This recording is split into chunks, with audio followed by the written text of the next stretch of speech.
2020년 새해 참 뜻깊은 시간에 여러분들과 다시금 만나게 돼서 너무나 감사하고요. 또 하나님의 말씀을 나눌 수 있게 되어서 영광입니다. 2020년도도 정말 하나님만을 소망으로 삼고 그분과 함께 동행하면서 또 그분 안에서 행복한 그런 한 해 되시기를 주님의 이름으로 축복합니다. 오늘 특별히 또 의미가 있는 것은 제가 지금까지 이렇게 사역지에 돌아다니고 또 선교보고 하면서 한 번도 저희 가족과 온전히 같이 해본 적이 없습니다. 근데 오늘 참 감사하게 저희 가족이 다 이 자리에 함께 참석하게 돼서 너무너무 감사합니다. 그때 제가 목포에 올 때 제 큰애가 이제 막 돌이 지났고 둘째가 돌이 지나기 전에 왔거든요. 이제 막 태어났을 때 그런데 이제 아마 철들고 나서 처음으로 목포를 방문하는 것 같아요. 그때 기억이 전혀 없다고 그러는데 그럼에도 불구하고 아마 고향에 온 것 같은 그런 포근함을 느끼리라고 믿습니다. 우리 아이들을 많이 사랑해 주시고 또 위해서 기도해 주셨던 여러분들 생각하면서 오늘 특별히 진심으로 감사의 말씀을 드립니다.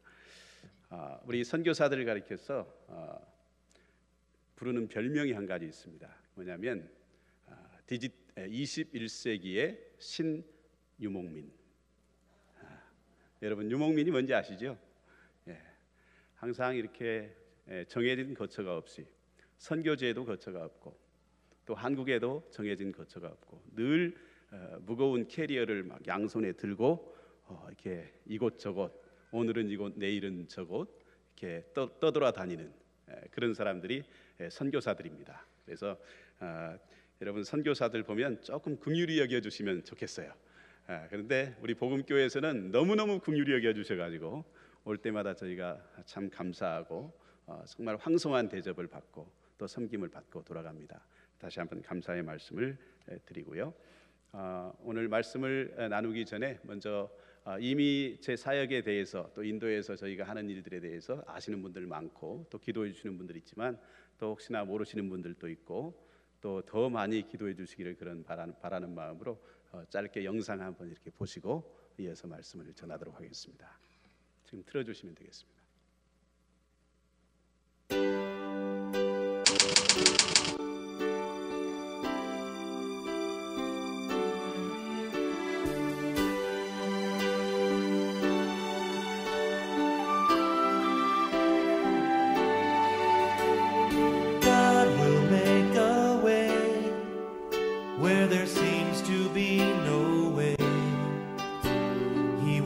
In ways we cannot see, He will make a way for me. He will be my guide, hold me closely to His side.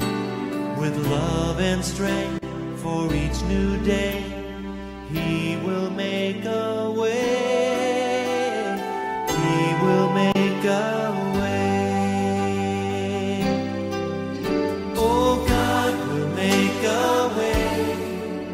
Where there seems to be no way, He works in ways we cannot see. He will make a way for me. He will be my guide, hold me closely to His side. With love and strength for each new day, He will make a way.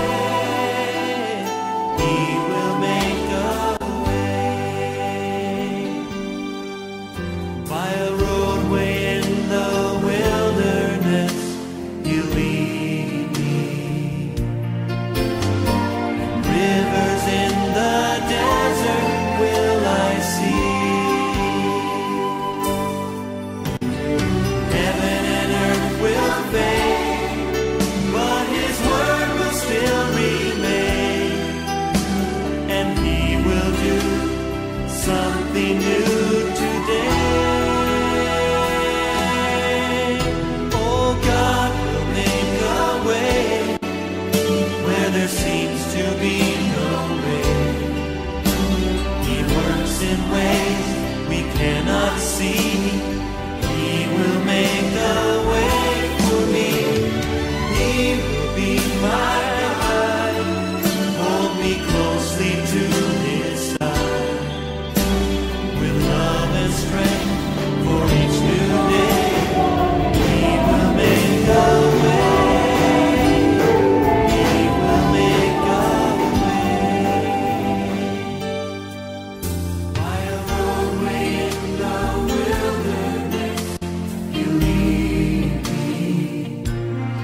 see. He will make a way for me. He will be my guide. Hold me closely to his side. With love and strength for each new day, he will make a way. He will make a way. Oh, God will make a way where there seems to be no way. He works in ways we cannot see. He will make a way for me. He will be my guide. Hold me closely to his side. With love and strength for each new day, he will make a way. 네, 저희 가정이 인도에 간 지가 벌써 12년이 지났습니다. 이제 내년이 13년째 들어가는데요. 그동안 우리 복음교회에서 제가 간 다음해부터 바로 이렇게 후원을 하기 시작해서 지금까지 한결같이 이렇게 후원을 해주셨고, 특별히 3번에 걸친 제자훈련, 그리고 제가 재작년에 책을 출판하고 또 금년에 작년이죠. 작년에 인도 교회사 번역서를 내게 되었는데, 이렇게 책을 출판할 때마다 우리 복음교회에서 이렇게 열심히 크게 후원해 주시고 해가지고 참 제가 마음으로 늘 감사드리고, 또 언젠가 기회가 되면 직접적으로 말씀을 좀 드려야 되겠다 싶은 생각을 가졌습니다. 오늘 이 자리를 빌어서 다시 한번 그런 모든 여러분의 사랑과 기도와 또 후원에 대해서 깊은 감사의 말씀을 드립니다. 이제 오늘 말씀을 우리가 잠깐 좀 생각을 해보고자 합니다. 오늘 이 제목이 내가 그 안에 그가 내 안에라고 하는 제목인데요. 오늘 이 말씀을 조금 더 쉽게 이해할 수 있는 본문이 이 요한복음의 병행 본문이 있습니다. 그걸 한번 읽어보도록 하겠습니다. 우리 15장 말씀인데 15장 1절부터 8절까지 우리가 잘 아는 비유의 말씀입니다.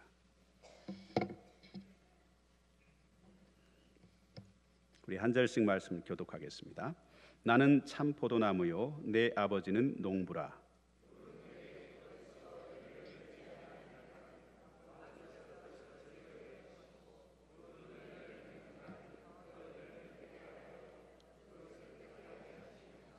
너희는 내가 일러준 말로 이미 깨끗하여졌으니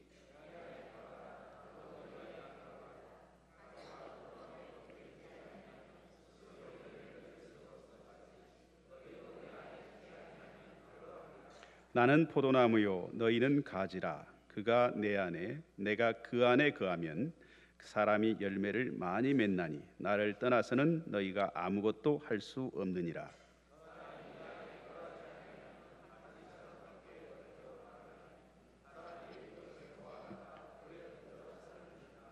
너희가 내 안에 거하고 내 말이 너희 안에 거하면 무엇이든지 원하는 대로 구하라.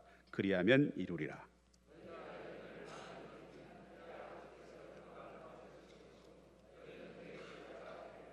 아멘. 오늘 말씀에서 예수님께서는 나는 참 포도나무요 라는 말씀으로 시작하십니다. 요한복음에 보면 예수님께서 자신의 정체성을 드러내는 선포의 말씀을 7번 하시는데요. 여러분 들어보셨으리라고 생각됩니다. 먼저 예수님은 오늘 본문에서 나는 참 포도나무요 이렇게 말씀하시죠. 또 6장에 보면 나는 생명의 떡이라. 나는 세상의 빛이라. 나는 선한 목자라. 나는 양의 문이라. 나는 길이요 진리요 생명이니라.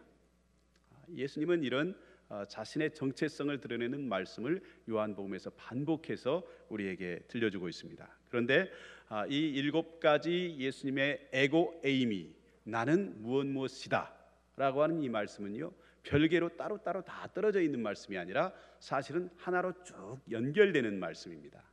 예를 들어서 예수님께서는 나는 참 포도나무다. 참 포도나무에 붙어서 그 진액을 먹으면서, 그리고 예수님이 우리에게 먹여주시는 그 생명의 떡을 날마다 받아 먹으면서 빛 대신 그리스도의 안에 거하면서, 그리고 무엇입니까? 선한 목자이신 그 예수님의 인도하심을 따라서 양의 문 안으로 들어가면 그 안에서 길과 진리요 생명이신 예수님과 함께 영원한 생명을 누리면서 살게 된다라고 하는 그런 말씀이죠. 이 말씀을 주시면서 예수님께서는 그 안에서 너희가 생명을 얻되 더 풍성히 얻게 하시겠다, 이렇게 말씀하십니다. 생명을 더 풍성히 얻는다라고 하는 말씀이 바로 오늘 본문에서 너희가 열매를 많이 맺게 될 것이다 라고 하는 말씀으로 그대로 이어지고 있습니다. 예수님을 우리가 오늘 주신 말씀을 생각하면서 하나님 아버지를 농부로, 예수님을 참 포도나무로, 그리고 우리 자신을 가지로 말씀하신 그 삼각관계 있죠.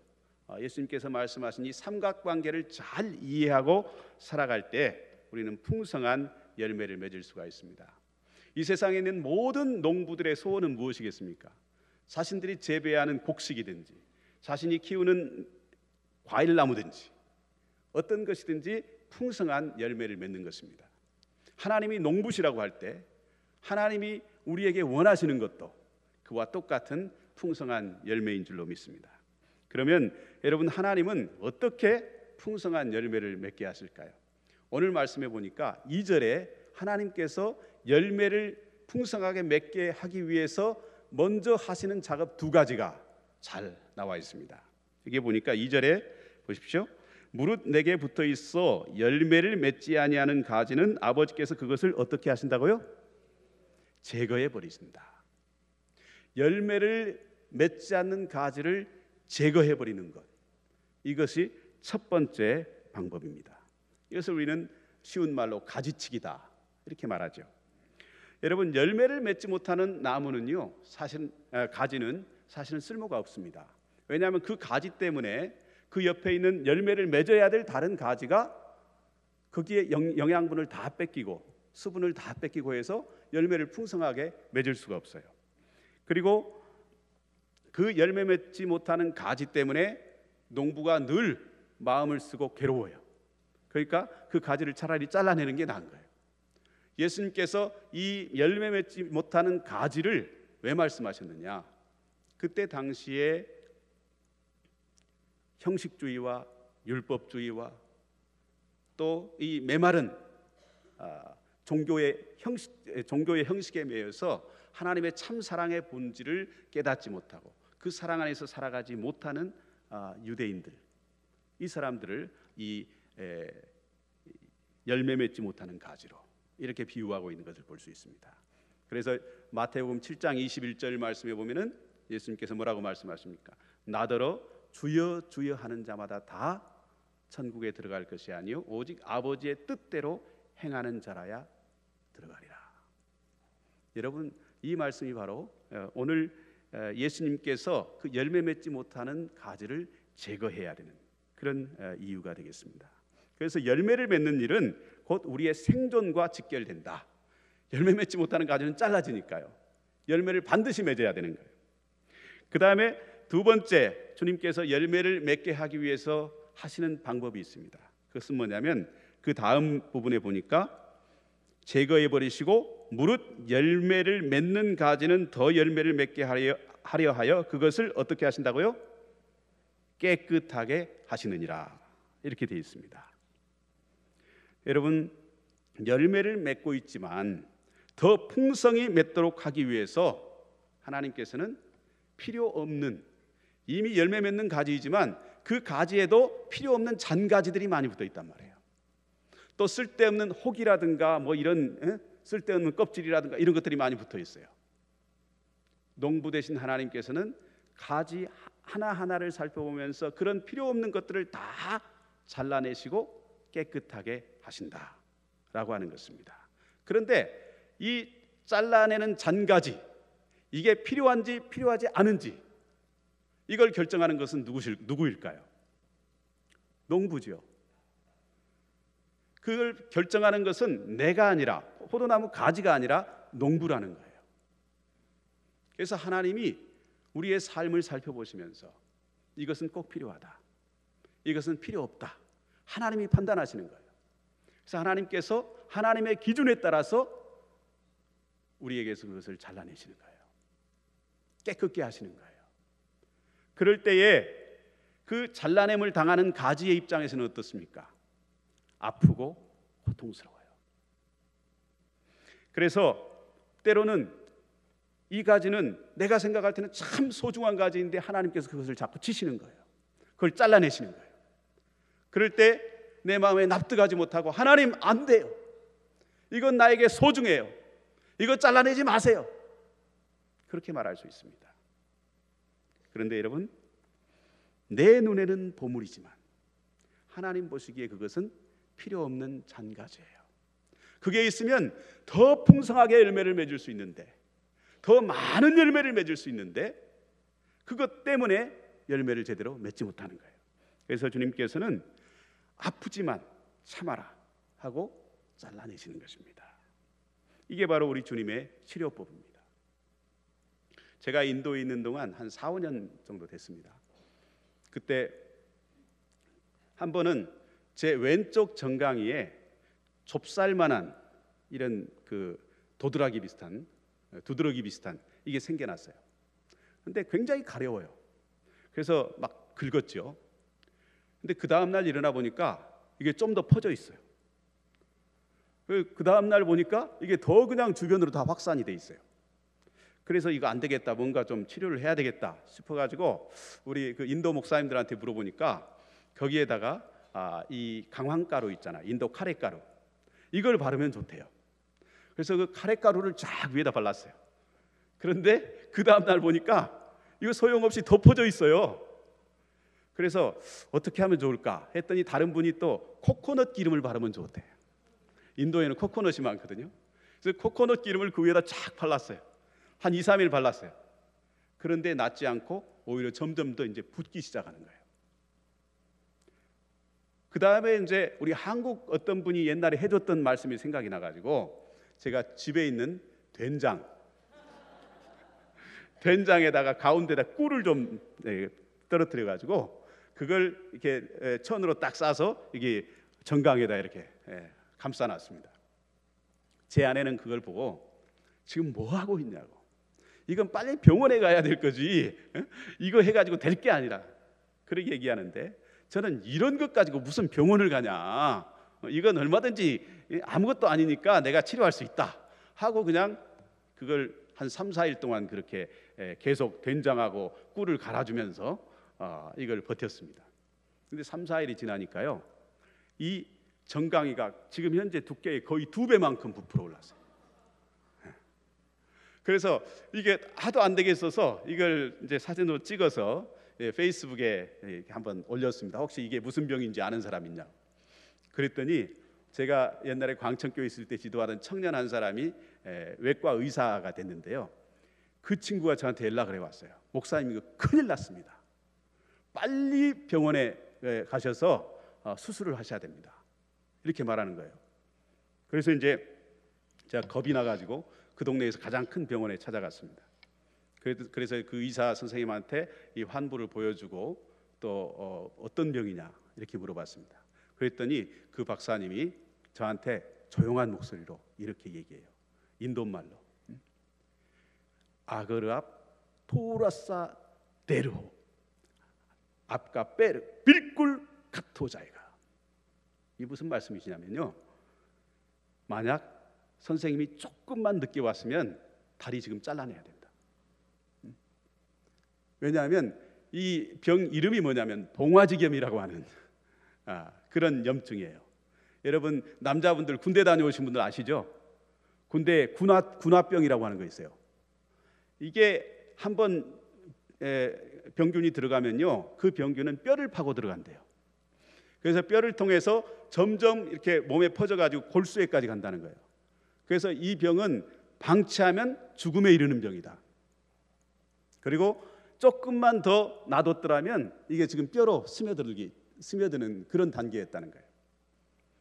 그래서 의사 선생님한테 제가 엄청 혼이 나고 그날 이렇게 째가지고 고름 다 짜내고, 고름이 얼마나 많이 나오는지 몰라요. 그걸 다 짜내고 그냥 고통스럽게 치료를 한 적이 있습니다. 여러분, 하나님은 매일 매순간 우리에게 말씀하세요. 그때 그 주님의 처방, 주님의 그 음성을 듣고 순종해야 돼요. 순종하지 않고 내 고집대로 하려고 하다 보면, 내 방법대로 하려고 하다 보면 그것이 작은 병인데도 큰 병이 될 수가 있습니다. 작은 문제인데도 큰 문제가 될 수가 있어요. 우리가 하나님이 나에게 되는 그 메스, 이걸 두려워서는 안 됩니다. 그 하나님의 메스를 기꺼이 나를 치료하시는 손길로 알고 받아들일 때 하나님께서는 그 모든 우리의 연약한 부분들, 우리의 부족한 부분들, 우리의 삶에서 치유되어야 할 부분들을 고치시고 싸매어 주시고 회복시키셔서 우리를 열매를 잘 맺을 수 있는 깨끗한 가지로 다듬어 주실 줄로 믿습니다. 여러분, 그 환부를 의사에게 내보이는 것, 이거 두려워해서는 안 됩니다. 어떤 분들은 이거 부끄럽게 어떻게 보여주냐고. 그렇지만 내 환부를 의사 앞에서 솔직하게 드러낼 때, 보여줄 때, 그때 치료가 시작되는 거예요. 그것은 우리의 마음속에 있는 어떤 내가 은밀히 숨겨둔 죄악일 수도 있습니다. 내가 하나님 앞에서 솔직하지 못한, 그리고 세상의 물욕과 탐욕에 찌들어 있으면서도 겉으로는 아주 고상하고 거룩한 척하는 그런 위선적인 모습일 수 있습니다. 어떤 것이든지 간에 우리가 주님 앞에 우리의 부끄러운 모습을, 또 연약한 모습을 가감없이 드러내야 합니다. 그럴 때 주님이 판단하십니다. 이건 잘라내야 될 거야. 아니야, 이건 괜찮아. 이건 오히려 네 장점이야. 우리 주님이 판단하시고 우리 주님께서 고쳐주시고 치료하실 줄로 믿습니다. 여러분, 그 다음에 3절부터 5절까지 보니까 우리가 어떻게 열매 맺는 삶을 살아갈 수 있는가, 이제 실제적인 가장 핵심적인 비결을 우리 주님께서 가르쳐주고 있습니다. 3절에 보니까요, 너희는 내가 일러준 말로 이미 깨끗하여졌다, 이렇게 말씀하세요. 여기서 너희는 누굴까요? 예수님의 제자들입니다. 이 말씀은 예수님께서 제자들이 발을 씻긴 다음에 주신 말씀이거든요. 예수님께서 베드로를 향해서 네가 이미 씻김을 받았으니까 더 씻어달라고 하지 말라, 목욕시켜달라고 하지 말라, 그렇게 말씀하셨잖아요. 우리가 예수 그리스도를 믿고 그분을 마음에 영접하고 그분을 나의 주인으로 삼고 이제 주님이 명하시는 대로 살겠습니다, 이렇게 결단했다고 한다면, 그리고 그렇게 하기 위해서 나의 모든 과거의 죄악과 나의 모든 허물을 주님 앞에 숨김없이 드러냈다고 한다면, 그러면 이미 깨끗하여진 자다. 그 다음에 해야 될 건 뭐냐? 4절에 보니까 내 안에 거하라, 나도 너희 안에 거하리라. 여러분, 열매 맺는 삶의 핵심은 거하는 것입니다. 영어 성경에 보니까 이 거하라, 이 단어가 abide라고 하는 단어로 쓰여졌어요. 이 abide라고 하는 단어가 4절부터 7절 사이에 무려 7번 등장합니다. 우리가 성경 읽을 때 그 단어가 자주 나오면 어떤 단어예요? 굉장히 중요하다. 중요한 게 아니라 굉장히 중요한 거예요. 여러분, abide라고 하는 단어, 거하라, 이 단어가 참으로 중요하다는 거예요. 그래서 여러분 17장 예수님의 대제사장적인 기도를 쭉 보면요, 계속 내 안에, 그 안에, 내 안에, 그 안에, 아버지께서 내 안에, 내가 아버지 안에, 그와 같이 그들도 내 안에. 예수님께서 계속 이 말씀을 하세요. 여기서 안에라고 하는 말은 곧 거한다, 산다, 그런 뜻입니다.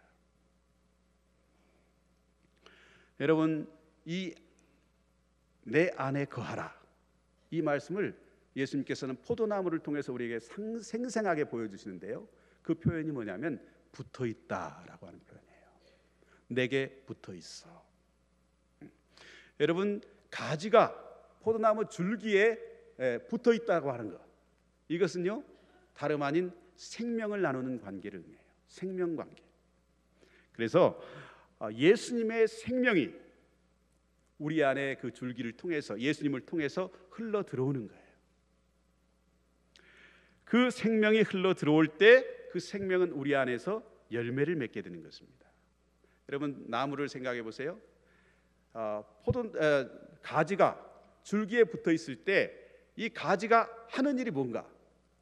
겉으로 이 가지를 볼 때는요, 아무것도 안 하는 것 같아요. 그러잖아요. 가지가 하는 게 뭐 있어요? 그냥 붙어 있기만 하는 거예요. 그런데 우리의 눈에는 보이지 않지만 그 가지 안에서는 엄청난 일들이 일어나고 있는 거예요. 어떤 일들이 일어납니까? 그 가지를 통해서 뿌리로부터 올라오는 영양분과 모든 성분들이 그 줄기를 거쳐서 가지로 흘러 들어가고 있는 이 상호작용이 끊임없이 계속해서 일어나고 있는 거예요.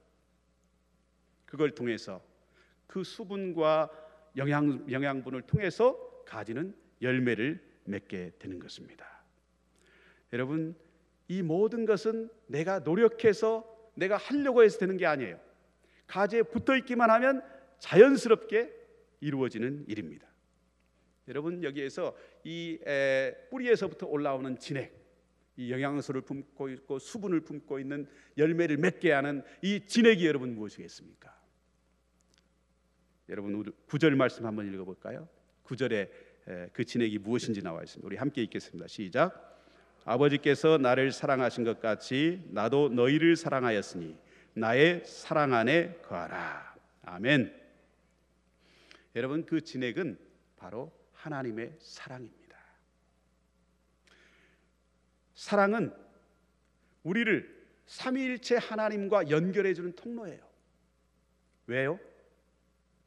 삼위일체 하나님, 성부, 성자, 성령, 이 세 분 하나님이 바로 이 사랑이라고 하는 통로를 통해서 서로 연결되어 있기 때문에, 사랑 안에서 한 분이시기 때문에, 각각 다른 인격을 지니고 있지만 사랑 때문에 세 분이 한 분이 되셨기 때문에, 그래서 이 사랑이 우리에게 흘려 들어오면 하나님의 생명이 우리에게로 옮겨져 오는 것입니다. 사랑은 나와 너라고 하는 구분을 없애버립니다. 여러분, 성부와 성자는 각각 다른 분이에요. 아버지와 아들은 서로 다른 존재예요. 그런데 두 분 가운데 사랑이 두 분을 서로 묶어 놓을 때 예수님께서 뭐라고 선포하십니까? 나와 아버지는 하나이니라, 이렇게 말씀하십니다. 이 성부와 성자의 생명관계, 하나됨의 관계, 이것은 예수 그리스도와 우리와의 하나됨의 관계, 생명관계로 그대로 이어집니다. 그래서 10절 말씀에 보니까요, 이제 성부와 성자가 함께 거하는 방식을 우리에게 가르쳐 주세요. 그 다음 절 10절을 보세요. 10절에 보니까 뭐라고 되어 있습니까? 내가 아버지의 계명을 지켜 그의 사랑 안에 거하는 것 같이 너희도 내 계명을 지키면 내 사랑 안에 거하리라. 예. 여러분, 여기서 계명을 지킨다, 예수님이 아버지 하나님의 계명을 지켰어요. 그리고 우리를 향해서도 너희가 계명을 지키면 내 안에 거하게 될 것이다. 이 계명이 뭘까요? 10계명을 잘 기억하고 지키는 것입니까? 물론 지킨다면 정말 좋죠. 아니면 구약 성경에 나오고 있는 이 613가지의 율법 조문을 하나하나 기억하면서 열심히 지키는 것일까요? 예수님께서 우리에게 말씀하고 있는 이 계명은 그 계명이 아니에요. 여러분, 12절에 보면 그 계명이 무엇인지 우리에게 가르쳐주고 있습니다. 같이 한번 읽겠습니다. 시작. 내 계명은 곧 내가 너희를 사랑한 것 같이 너희도 서로 사랑하라 하는 이것이니라. 아멘. 예, 이 계명을 지키는 것이 성부와 성자가 서로 안에 거하는 필요 충분 조건이고, 계명을 지키는 것이 우리가 예수님과 함께 거하는 필요 충분 조건인데, 이 계명은 어떤 계명이냐? 그것은 바로 사랑의 계명이라는 거예요. 내가 너희를 사랑한 것 같이 너희도 서로 사랑하라. 이렇게 우리가 사랑할 때 예수님과 우리는 이제 남남이 아니에요. 예수님이 우리를 친구라고 불러주세요. 그리고 너희는 내 제자라 말씀하세요. 그리고 너희는 이제 나의 열매를 맺는 존재가 될 것이다. 이렇게 말씀하십니다. 그래서 그 주님과의 사랑의 관계가 이제 우리 안에서 시작되어서 나에게 그치는 것이 아니라 내 주변 사람들에게도 확장되고 연결되어지는 것입니다. 그럴 때 우리는 내 주변에 많은 이 생명이 흘러가야 할 대상들을 보게 됩니다. 그 생명들은 바로 여러분의 가족입니다. 그 생명은 바로 여러분 구역 식구요, 여러분과 가장 가까이 지내는 사람일 수 있습니다. 그러나 무엇보다도 그 생명이 진짜 열매를 맺어야 될 대상은 누구입니까? 아직도 그 생명에 제외되어 있는 사람들, 아직도 그 생명을 받지 못하고 있는 사람들, 복음으로부터 멀어져 있는 사람들, 복음을 기다리고 있는 사람들, 그들이 바로 우리의 사랑, 이 예수 그리스도의 생명이 흘러가야 될 대상들입니다. 우리 복음교회 금년 표어가 뭡니까? 하나님의 마음을 나타내는 거룩한 교회. 하나님의 마음이 뭐겠습니까? 우리가 아까 찬양했습니다. 아버지, 당신의 마음이 있는 곳에 나의 마음이 있기를 원하나이다. 아버지의 눈물이 있는 곳에 나의 눈물이 있기를 원하나이다. 하나님의 마음은요, 이 예수 그리스도 안에서 우리에게 주신 이 풍성한 생명을 잃어버리고 사는 사람들, 그 생명으로부터 제외된 사람들, 그들이 생명 가운데로 들어오는 것, 그 하나님의 사랑의 흘러 넘침을 통해서 그들이 하나님을 깨닫고 하나님과 하나가 되는 것, 이것이 바로 하나님 아버지의 마음입니다. 그 일을 위해서 우리 주님께서 우리에게 생명을 부어주시고 그 생명으로 끊임없이 풍성케 하시는 것입니다. 그 하나님의 사랑이 우리 안에 충만해질 때 우리는 그 사랑으로 이웃을 사랑하고 또 열방의 백성들을 사랑할 수 있게 될 줄로 믿습니다. 힌두교를 믿는 사람들이 인도 인구의 70%에서 80% 됩니다. 인도 인구가 14억인데 그 중에서 한 9억 이상이 이 힌두교를 아주 목숨처럼 믿는 사람들이에요. 이 힌두교도들이 품고 있는 가장 큰 소원이 있습니다. 그것은 뭐냐면 내 안에 존재하는 참나, 이 인도 힌두교 용어로 아트만이라고 그래요. 이 참나를 발견하는 거예요. 우리의 눈에 보이는 오감을 느끼고 있는 이 나라고 하는 존재는 진짜 나가 아니라는 거예요. 이거는 마야라는 거예요. 마야. 마야가 뭔지 아십니까? 마야는 일종의 환각이에요. 우리가 나라고 착각하면서 살아가는 존재는 진짜 내가 아니고 환각이라는 거예요. 그런데 우리 안에는 진짜 내가 존재하고 있는데 이 참나, 아트만은 온 세계 모든 우주를 있게 한 존재, 이 브라흐만과 똑같은 존재라는 거예요. 이 우주의 절대자와 내 안에 있는 참나가 동일한 신성을 가지고 있는 이 두 아트만과 브라흐만이 하나라고 하는 사실을 내가 깨닫고 그것이 내 안에서 실현되게 될 때 바로 우리가 이 마야의 껍질을 벗고 우주의 진리 참 브라흐만의 그 본성에 하나가 될 수 있다, 이렇게 믿는 것입니다. 그래서 이 힌두교도들은 내 안에 있는 그 신을 느끼기 위해서 얼마나 열심히 고행을 하고 명상을 하고 노력하는지 모릅니다. 여러분 다큐멘터리 같은 데 보면 맨발로 눈이 그냥 하얗게 쌓인 그 설산을 향해서 걸어가는 순례자들 보시죠. 머리를 이렇게 길게 늘어뜨리고 깎지도 않아요. 그냥 뭐 아주 지저분한 옷을 걸치고 이렇게 그 산을 바라보면서 걸어가는 사람을 볼 수 있습니다. 또 어떤 사람들은 그 추운 겨울에 아무것도 입지 않고 바위 위에 탁 앉아서 이렇게 가부좌를 들고 명상을 합니다. 그런데요, 이 사두들이나 요기들, 요기는 요가 수행자들이에요. 이 사람들이 그 신을 느끼기 위해서 그렇게 노력하는데도 신이 안 보이는 거예요. 자기 안에 있는 참 나, 이 아트만을 깨닫지를 못하는 거예요. 그걸 깨닫기 위해서 어떻게 하느냐면 이 사람들이 파키스탄이나 주변 여러 나라들에서 들어오는 마약들이 있어요. 이 아편, 코카인, 이런 것들을 흡입합니다. 그러면 그 아편을 피우게 되면 어떻습니까? 정신이 멍멍해져 막 비몽사몽간에 막 날아가는 듯한 기분이 돼요. 그러면서 이 사람들이 그 가운데에서 어떤 환상을 보는 거예요. 그리고 그것을 내 안에는 참나 아트만이요 내가 그토록 찾던 브라흐만이라고 하는 그런 착각에 빠지는 거예요. 그런데 여러분, 그 사람들이 참 나라고 생각했던 그것은 마약의 그 기운만 깨어나면 어디로 순식간에 흔적도 없이 사라져요. 그리고 정말 볼품없고 초라한 예전에 그 마야에 갇혀있던 나의 모습이 그대로 다시 드러나는 거예요. 힌두교도들은 지금도 참 나를 깨닫기 위해서 그렇게 노력하고 애를 씁니다. 그런데 여러분, 오늘 말씀해 보면 하나님과 우리가 온전히 하나 되는 길이 있는데, 하나님과 우리가 온전히 연합하여서 풍성한 생명과 사랑을 함께 누릴 수 있는 길이 있는데, 그게 누구를 통해서 가능합니까? 예수님을 통해서 가능합니다.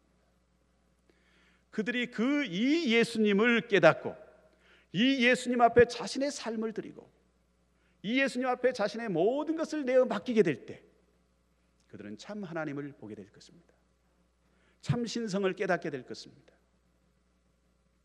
우리는 그 수많은 힌두들에게 이 예수 그리스도를 주어야 합니다. 예수 그리스도 안에 있는 참 생명, 그분 안에 있는 참 기쁨과 사랑을 누릴 수 있도록 우리가 그들을 이끌어줘야 합니다. 예수 그리스도의 복음은 바로 그것을 가능케 합니다. 선교는 참 하나님을 알지 못하는 이들이 하나님을 알고 느끼고 그 하나님을 깨닫고 그 하나님과 하나 되는 삶을 살아가도록 그들을 이끌어가는 것입니다. 예수님만이 그들의 영혼이 갈망하는 온전히 하나님과 하나 되는 길로 이끌 수 있는 분임을 믿고 그분 앞에 나오도록 그들을 데리고 오는 것입니다. 여러분, 금년 한 해 그리스도의 제자로서 열매 맺는 삶을 살고 싶습니까? 내 삶의 열매가 왜 이렇게 볼품없어? 나는 왜 이렇게 열매를 맺지 못하는 거야? 늘 이렇게 자책하면서 사십니까? 오늘 이 말씀을 기억하면서 정말 우리가 하나님을 그 열매를 많이 맺을 수 있는 비결은요, 내가 노력한다고 되는 것은 아니에요. 내가 막 애를 쓴다고 되는 것은 아니에요. 제가 청년 시절에 제자훈련이라고 하는 걸 받았어요. 여러분 다 제자훈련 받아보셨죠? 우리 한국에서 제자훈련은 일종의 코스입니다. 집사가 되려면, 또 권사가 되려면, 또 어떤 교회 직분을 맡으려면 거기를 통과해야 되는 거예요. 그래서 그냥 무조건 제자훈련에 다 지원을 하죠. 그래서 6개월, 한 1년 지나면 학사모를 쓰고 가운을 입고 탁 졸업식을 합니다. 전도 방법도 배우고 또 큐티 방법도 배우고 기도 생활 어떻게 해야 되는지 배우고, 이게 딱 배우고 나서 몇 개월 지나면 내가 이제 그 모든 과정을 다 수료해서 제자가 되었노라, 이렇게 수료증을 받아요. 그런데 여러분, 그 수료증을 받았다고 해서 여러분이 제자의 삶을 살고 있습니까? 그렇지 않습니다.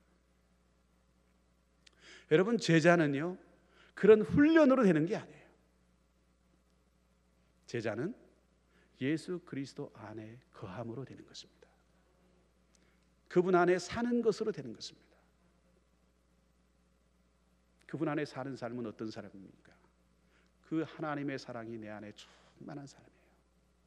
그 하나님의 사랑 때문에 너무너무 감격스럽고 기뻐해서 그 사랑이 막 나도 모르게 막 흘러넘치고 이웃에게로 흘러가는 삶, 이게 바로 제자의 삶이고 이게 바로 열매 맺는 삶입니다. 여러분, 금년 한 해 이 사랑이 풍성할 수 있기를 원합니다. 그래서 하나님과 함께 동행하고 하나님과 함께 거함으로 말미암아 그 사랑이 여러분의 주변 이웃들과 그리고 열방에까지, 하나님을 모르는 많은 백성들에게까지도 흘러나갈 수 있기를 우리 주님의 이름으로 축복합니다. 그러기 위해서 오늘 포도나무 비유에 한 가지 중요한 제가 가르쳐주는 진리가 있죠. 따라서 하겠습니다. 붙어 있으라. 붙어 있으라. 다른 건 필요 없습니다. 너무 많이 훈련 받으려고 하지 마세요. 성경 공부 너무 열심히 하지 마세요. 여러분 목회할 거 아니잖아요.